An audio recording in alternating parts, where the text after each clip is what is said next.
He, dinleseydi rapper diyene özüne ayna seyredip bir sorak ber özüne.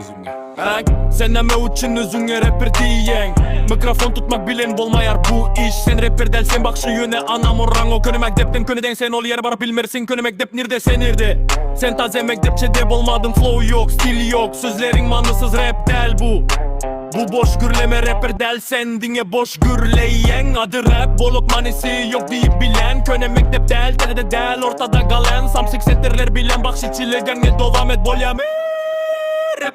bot ay rap bu pikir ağır söz hakiki yol sen de dinlemeyen rapper diyen boş bir rol sahna çıkıp özünü aldayarsın dinleyicini del dinle öz eğunu dinleyen mendis bilen ay diyarın açık yüzünü sen bakşı bolsan bol rap'e karıştırma özünü bu hate del bu diagnoz dil yok fuck bu prognoz rap'da kalacak bolsan ilki öğren son söz aç dost şunun için bir maslahat kabul et hakikati rapperlik başka dünya sen bolsa başka apı samsı gebleşip bilin doldurma sahnanı bakşı bolutanma rap del senin meydanın